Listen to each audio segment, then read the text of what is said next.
तो welcome back guys, हम आ चुके हैं अपनी आखिरी मूवी में। तो आज हमारा लास्ट पार्ट है। तो आज हम बात करने वाले हैं जानवरों और उनके फैमिलियों के बारे में और इंसानों की फैमिली के बारे में। तो आज आप इसमें देखेंगे कि जानवरों की भावनाएं क्या होती है, उनकी फैमिली कैसी होती है और वो अपनी फैमिली कैसे चलाते हैं, और हमारी फैमिली जो होती है हम अपनी फैमिली को कैसे चलाते हैं। तो ये आप इस कहानी में देखेंगे। तो इस कहानी के 2 पार्ट हैं। तो पहले पार्ट में आप इन फैमिलीज़ के बारे में देखेंगे और दूसरा पार्ट आपके लिए थोड़ा सरप्राइज़ है।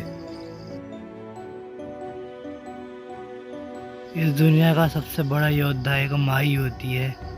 सभी अपनी माँ से बहुत प्यार करते हैं, लेकिन जब चिड़िया अपने नन्हे बच्चे के लिए जब कहीं बाहर खाना लेने जाती है तो वो बच्चा यही उम्मीद लगा के बैठा रहता होगा कि मेरी माँ अभी खाना लेके आएगी, फिर हम खाएंगे खाना। तो आप जब प्रदूषण करते हैं, जब कहीं धुआं होता है तो बहुत चिड़िया मारी जाती हैं। तो इस वजह से कई जो बच्चे होते हैं वो अपनी माँ को खो देते हैं। को अपनी छोटी सी खुशी के लिए किसी बच्चे का उसकी माँ नहीं छीननी चाहिए, या किसी बेजुबान जानवर को मार के उसका परिवार नहीं उजाड़ना चाहिए। तो ये बातें हमें समझनी होंगी। इसी प्रकार से मछली के ऊपर भी बात आती है। जब कोई माँ अपने बच्चे के लिए, जब मछली जाती है कीड़ा उड़ा ढूंढने उसके लिए, तो हमारी तरफ से भी इंसान जब जाते हैं तो खाने के लिए ही जाते हैं। तो आपको ये नहीं करना है कि आप अपनी भूख मिटाने के लिए किसी भी जानवर को खा लें। जैसे आप मछली उछली पकड़ते हैं तो आपको ये सोचना चाहिए कि वो भी किसी अपने के लिए खाना लेने गए हैं। और ये पार्ट 2 हमारी कहानी का द कंक्लूज़न है। तो हम इसमें आज पूरी हमारी जितनी भी animal 1, animal 2, animal 3, animal 4, animal 5, animal 6 ये जो लास्ट है, तो सबका कंक्लूज़न बताएंगे आगे। तो हमें इस कहानी से ये सीख मिलती है कि हमें जानवरों को परेशान नहीं करना चाहिए, क्योंकि जानवर और इंसान दोनों का हक इस दुनिया में बराबर है। और आप जानवरों को परेशान ना करें और पेड़ों को ना काटें, जिससे प्रकृति बचे रहे और आप भी बचे रहें। और आप अपनी खुशी से फेस्टिवल बनाएं, क्योंकि जब भी आप दिवाली, चाहे कोई शादी हो गई, चाहे जो बड़े कार्यक्रम होते हैं उसमें आप पटाखे ज़्यादा फोड़ते हैं, तो उससे क्या होता है, उससे प्रदूषण इतना होता है कि सांस लेना मुश्किल हो जाता है। तो इसमें जानवरों को कितनी मुश्किल होती होगी जीने की।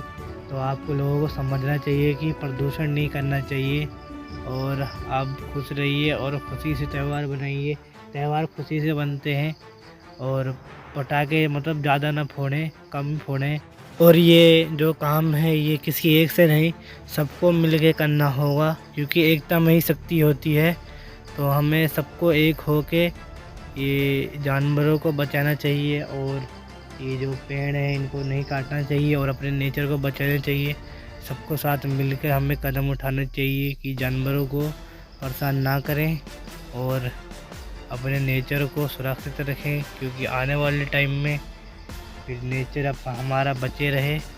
तो हमें इस नेचर को बचाना है और रोज़ एक पौधा लगाना है।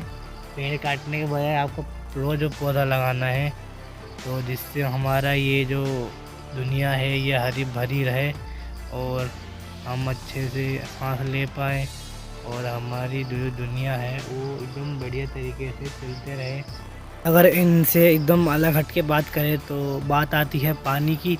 तो आप पानी को बहुत ज़्यादा वेस्ट करते हैं, नहाने में हो गया, चाहे नहाने में हो गया, तो नहाने में आप ज़्यादा पानी वेस्ट करते हैं, बहुत पानी वेस्ट करते हैं, जिससे आने वाले समय में पानी की बहुत हमें कमी देखने को मिलेगी। तो जानवर भी हैं जो पानी की कमी से मर जाते हैं, जंगलों में पानी एकदम कम हो जाता है। तो हमें ये पेड़ नहीं काटने चाहिए, जिसके कारण से पानी की बचत हो और हमें पानी का कम इस्तेमाल करना चाहिए। जितना ज़रूरी हो उतना ही इस्तेमाल करें, क्योंकि पानी की बचत हमें करनी चाहिए, जिसके कारण जानवरों को भी परेशानी ना हो और हमें भी परेशानी ना हो। और ये हमारी दुनिया जो है। और मैं आखिरी में सभी लोगों से यही कहना चाहूँगा कि आप लोग सुधर जाएं, अभी भी आपके पास मौका है, कि जानवरों को परेशान ना करें और अपने इस दुनिया को बचाएं। तो हमारी दुनिया जिससे बच सके, तो हमें बिल्कुल भी नेचर को ख़राब नहीं करना है, ऊपर से इस नेचर को बनाने की पूरी कोशिश करनी है और लोगों को भी इसके बारे में बताना है। और इस समय आप नहीं सुधरे तो फिर तो ये अंत होना निश्चित है। तो हमें जानवरों को परेशान नहीं करना चाहिए। तो ये फाइनल है इस मूवी का। तो देखते रहिए हमारी कहानी आपको आगे चलते चलते। मैं प्रकृति हूँ और आज मैं आपसे एक बात कहना चाहती हूँ कि मुझे भगवान ने बनाया है, किसी इंसान ने नहीं। तो इंसानों का मुझे बर्बाद करने का कोई हक नहीं बनता। अगर आप मुझे बर्बाद करने की सोच भी रहे हैं तो आप अपनी ज़िंदगी बर्बाद कर रहे हैं।